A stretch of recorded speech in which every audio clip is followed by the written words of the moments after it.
Bienvenue à toutes et tous dans La Voix rayée. Aujourd'hui, épisode 3, on va parler de conseils pour aider les enfants HPI à réussir à l'école et dans la vie.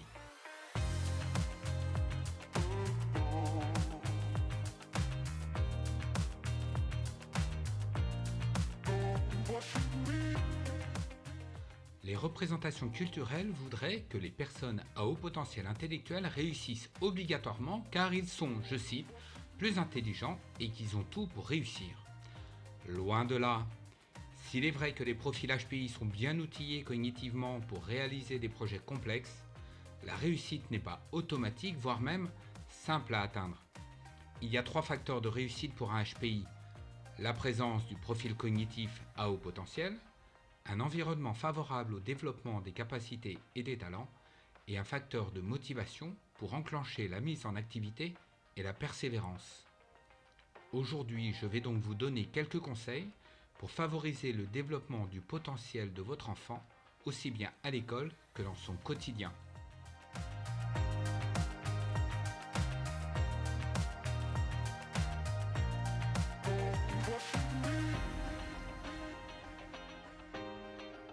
Bonjour à toutes et tous, je m'appelle Franck Robert et je suis votre accompagnateur dans ce voyage dans le haut potentiel intellectuel. L'idée d'aujourd'hui est de vous donner quelques stratégies qui peuvent aider vos enfants à haut potentiel à bien développer leurs capacités. Première idée, encourager la curiosité et l'exploration. Vous le savez, vos enfants sont comme des éponges, encore plus que tous les autres enfants. Ils ont soif de connaissances, ils sont curieux de tout. Ils engrangent les informations, ils engrangent les notions, ils engrangent les connaissances sans même s'en apercevoir et sans même que nous ayons provoqué la mise en contact avec ces informations ou ces connaissances. Mais ça ne veut pas dire qu'on ne peut pas encourager cette curiosité. Et donc, en tant qu'adulte et en tant que parent, on peut leur fournir plein d'occasions d'explorer plein de domaines d'intérêt, en fournissant des livres, en leur donnant accès à des vidéos, en les mettant rapidement en ligne, alors avec toutes les précautions évidemment nécessaires, parce que Internet n'est pas toujours bienveillant pour les enfants, mais c'est vous qui allez guider, et de plus en plus on a maintenant des sites, on a des ressources numériques dans un premier temps qui vont être accessibles pour les enfants en les protégeant. Mais il n'y a pas que les écrans, et vous allez me dire, évidemment il y a des livres, la littérature foisonne de livres, vous pouvez aussi donner tout simplement une première encyclopédie pour enfants, un dictionnaire pour enfants, vous allez voir les enfants HPI grignotent ce genre d'ouvrage avec plaisir et souvent il n'est pas rare de les voir assis dans un coin avec un tel ouvrage entre les mains. Donc encourager la curiosité et leur permettre de toucher à l'immensité du savoir humain. Mon deuxième conseil, c'est d'offrir des défis intellectuels. Si vous suivez ce podcast, vous savez que un des risques pour les enfants HPI, c'est l'ennui. Ils détestent l'ennui, alors qu'on dit partout que l'ennui est très important pour pouvoir se confronter à soi-même, dans la solitude, dans le silence. Les enfants HPI n'aiment absolument pas s'ennuyer, c'est une sorte de vide cérébral qui leur fait peur et qui leur déplaît au plus haut point. Donc, il faut tout le temps fournir des défis intellectuels. Ils vont se sentir stimulés intellectuellement si vous leur offrez des tâches complexes. Je le redis, des tâches complexes, c'est-à-dire des problèmes où les tâches simples s'enchaînent les unes derrière les autres pour réaliser quelque chose de plus difficile qu'un simple exercice. Et donc, ils vont pouvoir exprimer leur créativité, ils vont adorer résoudre les problèmes, parce que le cerveau d'un HPI, c'est un cerveau qui aime les énigmes, qui aime la logique. Donc, toutes les tâches complexes sont des petits mystères, des petites énigmes à résoudre. Donc, on va toujours leur donner quelque chose qui va les faire pousser plus loin leurs capacités. On peut aussi leur donner des projets de façon indépendante, leur lancer des défis dans leur passion. Si votre enfant évidemment aime les volcans par exemple, je dis quelque chose de très, très courant, mais vous pouvez lui proposer de réaliser son propre volcan. Il y a des expériences en ligne qui sont disponibles pour faire ça avec des produits de la vie courante. vous lancez des défis, vous leur proposez de faire différemment. Troisième conseil, soutenir leur développement émotionnel. Alors là, la plupart du temps, on n'y pense pas parce qu'on voit bien que nos enfants à haut potentiel sont souvent plus sensibles et sont plus réactifs que les autres enfants. Ils font des colères, ils peuvent être très fortement frustrés, ou alors ils ne l'expriment pas, mais vous voyez bien qu'il y a quelque chose, une émotion qui déborde ou qui est très forte à l'intérieur d'eux. Offrir un environnement d'apprentissage qui est sain et positif va leur permettre de prendre confiance dans ces émotions qui les envahissent, dans ces émotions qui débordent. Il faut les encourager à exprimer les émotions, il faut leur donner des compétences pour pouvoir réguler une émotion. Réguler une émotion, qu'est-ce que c'est ? C'est d'abord la regarder, en prendre conscience. Est-ce qu'elle est très forte ? Est-ce qu'elle est sourde ? Est-ce que je peux la vivre complètement ou est-ce que j'ai besoin d'aide ? Voilà. Et ensuite, on peut la moduler en proposant à l'enfant de dire je te laisse tranquille, quels sont les moyens pour toi de redescendre dans ta colère ou dans ta frustration. C'est offrir à l'enfant HPI d'avoir un regard sur son émotion et de ne pas traiter une émotion comme on a tendance à le faire dans notre civilisation en disant les garçons ne doivent pas pleurer, les filles ne doivent pas être en colère. C'est de normaliser complètement le fait d'avoir une émotion.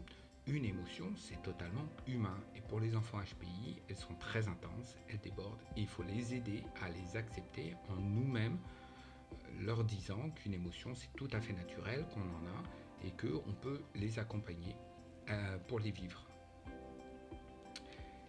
Concernant les relations sociales, on a parlé du risque d'isolement à l'école. L'isolement existe aussi dans la vie quotidienne. Et les parents sont souvent très attentifs à ça. Les enfants à haut potentiel peuvent se sentir isolés socialement. On en a parlé, c'est parce qu'ils ont des intérêts qui sont différents des autres enfants de leur classe d'âge. Alors,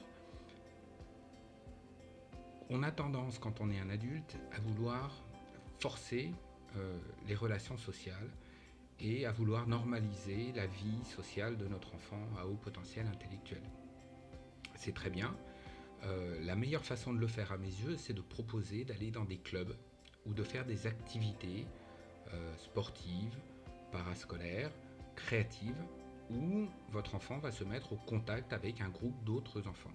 Et si la relation sociale ne démarre pas parce que les préoccupations intellectuelles ou les questions existentielles ne sont pas partagées, il y a au moins cette activité qui va permettre d'avoir un terrain commun, activité créative, musicale, sportive, où votre enfant va pouvoir quand même discuter de ça et partager des moments avec des camarades. Alors attention toutefois à bien prendre en compte l'écart entre leur maturité cognitive et leur âge biologique. Si vous inscrivez votre enfant à un club d'échecs, par exemple, vous allez pouvoir l'inscrire à un niveau peut-être plus élevé s'il aime les échecs ou si son cerveau lui fournit suffisamment de stratégies pour être avancé dans l'activité. Mais quand il s'agit d'une activité sportive, gardez bien à l'esprit que votre enfant a le corps de son âge biologique. Donc peut-être il va vouloir aller dans une classe d'âge supérieure à la sienne, mais il faudra bien prendre en compte la différence musculaire, la différence de développement physique quand vous pensez à des clubs. Dernière stratégie que je vous propose, et c'est la plus importante à mes yeux, c'est promouvoir l'indépendance et promouvoir l'autonomie. Alors un enfant HPI, au niveau de sa maturité cognitive, va se sentir souvent pousser des ailes et va réclamer d'avoir des responsabilités qui sont au-delà de son âge. Quand on est parent, évidemment, ça n'est pas une mince affaire parce qu'on est toujours pris par la prudence, on veut toujours les protéger et on se demande s'ils sont véritablement prêts à pouvoir avoir des responsabilités au-delà de l'âge biologique qu'on leur connaît. Il faut les encourager d'abord à prendre des décisions et à résoudre des problèmes de manière indépendante. Les questionner, ne pas hésiter aussi à réclamer des garanties, parce que nous sommes les adultes et c'est nous qui devons protéger les enfants, et en retour de donner un droit supplémentaire ou une responsabilité, on peut avoir une garantie que ça va bien se passer ou une garantie que l'enfant est prêt. Ça va construire complètement la confiance en soi, la capacité à se sentir capable de faire quelque chose qui est en dehors de leur classe d'âge, et surtout de ne pas les cantonner dans un âge biologique euh, d'apparence qu'on a sous les yeux, et de bien prendre en compte leur maturité cognitive sans les laisser tout faire. Évidemment, encore une fois, il n'est pas question de leur donner plein de liberté sans avoir une vision éducative de sécurité et de leur bien-être. Ce qui épanouit principalement un enfant, c'est une relation sincère et authentique. Sincère et authentique avec les adultes qu'il aime et que lui admire. Donc, c'est dans la communication aussi que vous allez bien accompagner votre enfant et lui permettre de développer son potentiel dans un environnement qui est sûr, qui le rassure et qui lui donne confiance en lui. L'enfant HPI est plus lucide que les enfants de son âge. Vous le savez, vous parlez avec lui, vous savez qu'il vous renvoie une forme de lucidité sur son environnement. Il peut donc comprendre davantage que les autres toutes les questions que vous vous posez en tant que parent, les questions que vous vous posez pour bien l'accompagner dans la vie. Et mon meilleur conseil, c'est donc de trouver tous ces canaux de communication où vous allez pouvoir partager avec votre enfant HPI vos préoccupations, vos réflexions, et en retour de pouvoir entendre ce qu'il n'aurait peut-être pas osé vous dire avant sur la façon dont lui, il voit son environnement.